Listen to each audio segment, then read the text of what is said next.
Hi, this is Mrs. Morris, principal at Romney Elementary School, and this is our third grade level expectations. We know this is a little out of the ordinary. We thought kind of the best way to do this with the way things are this year is to do a recording and then share it so that you can just watch it whenever you have some time. So that is what we're doing.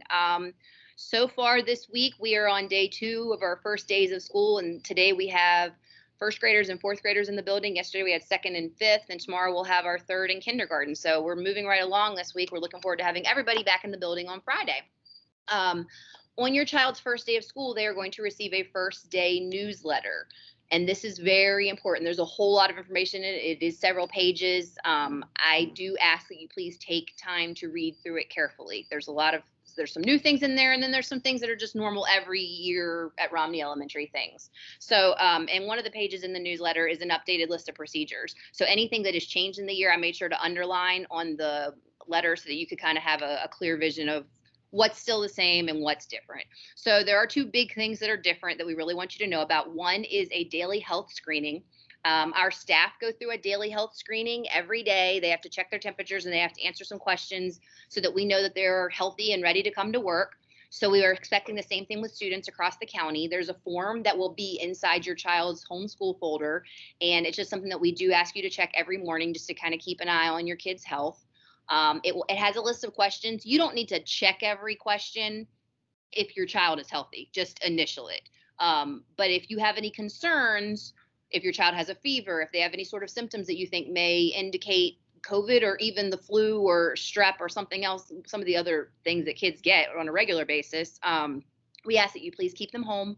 Seek medical advice if you think you need to. Keep us in the loop. Our school nurse, our county nurse, and then sometimes the health department, depending on the situation, are going to be followed up with pretty much every situation just to make sure that we are keeping everyone safe and healthy here. As always, please do not send your child to school with a fever. If they come to school with a fever or if they develop one during the day, we will call and have them sent home. And that's always been the case because we know when kids have fevers that they're contagious and we don't want that to happen. Parent pickup is another thing that is changed. It will now take place in the bus loop as a car line, and it has to happen between 3:10 and 3:30 because that's when the bus loop is cleared in the afternoon. Now, parent drop-off in the morning will still be in the parking lot, just like always. But we have decided this year, since we don't want to bring in several different people every day and the afternoon crowded in a cafeteria, that we're going to do a car line. We know the first couple of days it's probably going to go kind of slower than we want it to, but safety first is going to be the thing that we need to make sure happens. So we will take our time to make sure that we're doing it well, and then eventually we'll get in a routine and things should go better. But starting at 3:10, once the buses are gone, and really they should be gone a couple minutes before, but we want to say 3:10 just to be safe because we need to make sure the buses are all cleared out. You parents may start arriving on school property. And what we ask that you do is please do not come in off of Route 50. We want you to come up around and come down School Street the other way so that you can turn right onto the bus loop. And we ask that parents pull all the way through the bus loop as far up as they can go. And then we will load a set of kids, and then we'll send that group of cars out and then load another set. We have done this once so far with 2 different grades, and we're learning things already that we need to kind of tweak to make sure that it goes smoothly, and we're just going to keep doing that until we have a perfect routine. So we ask you for your cooperation with that and your patience. Otherwise, I don't have anything else to share as far as first day and back to school updates. As always, you can email me or call me at the school if you need anything, and we will, I'm sure, be in touch more throughout the year. I'm going to pass you on to Title I now.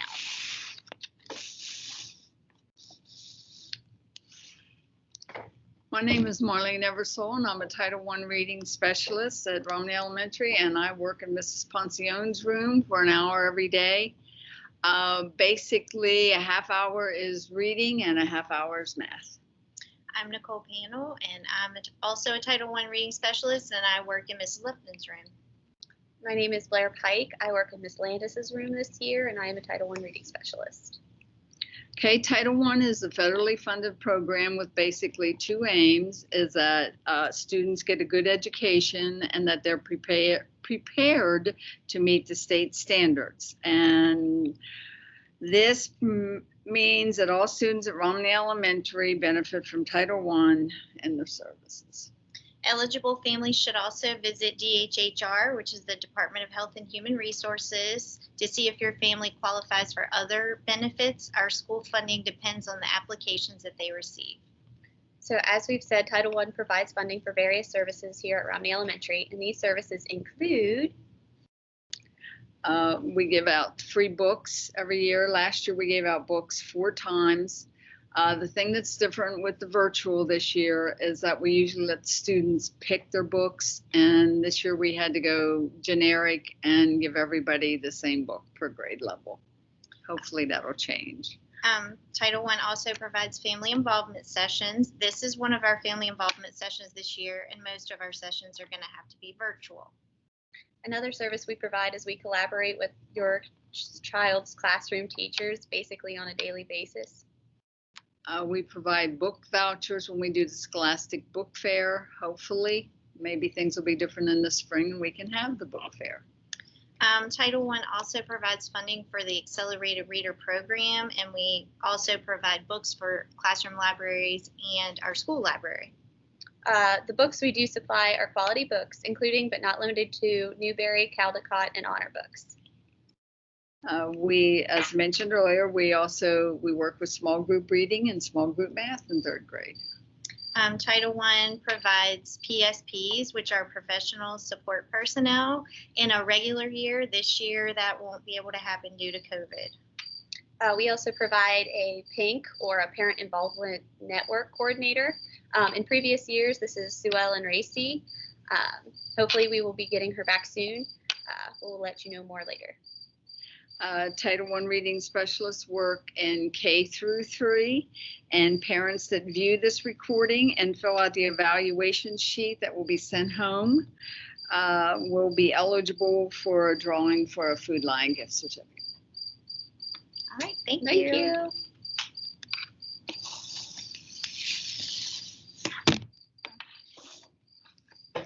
I'm Janelle Concione. And I'm Melissa Landis. Mrs. Lupton could not be here today, but I'm going to tell you just a little bit about reading in 3rd grade. We do really limited homework, but the one thing we do have students do every night is read 20 minutes, and they have a reading log in their red folders that we ask parents sign and put what they've read every night, and we will check those every day. We use our reading textbook very little. A few times throughout the year you might see that come home, but we do mostly our ready lessons, which will be packets.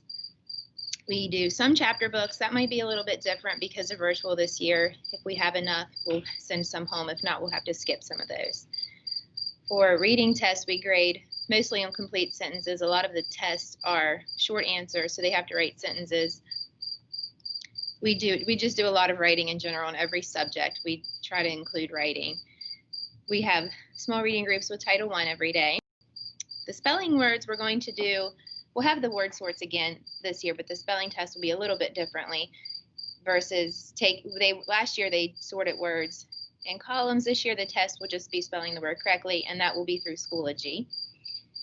We send home newsletters every week, read them. They always have a lot of important information.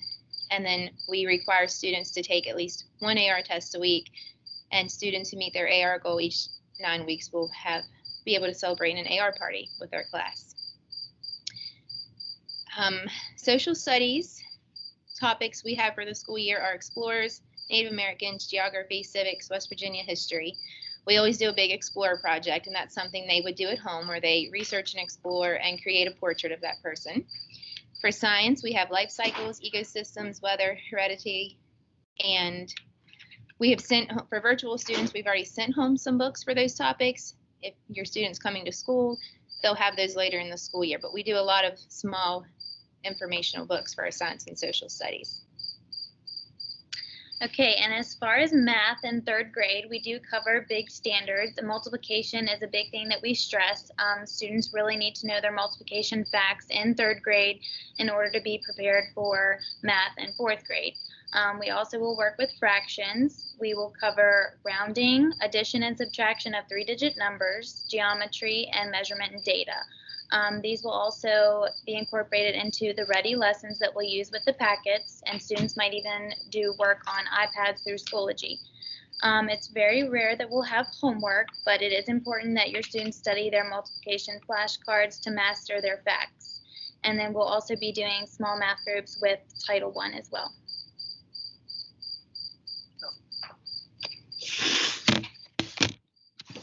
Okay, so thank you again for joining us. Please remember that you are going to receive an evaluation at home from your child bringing home from school.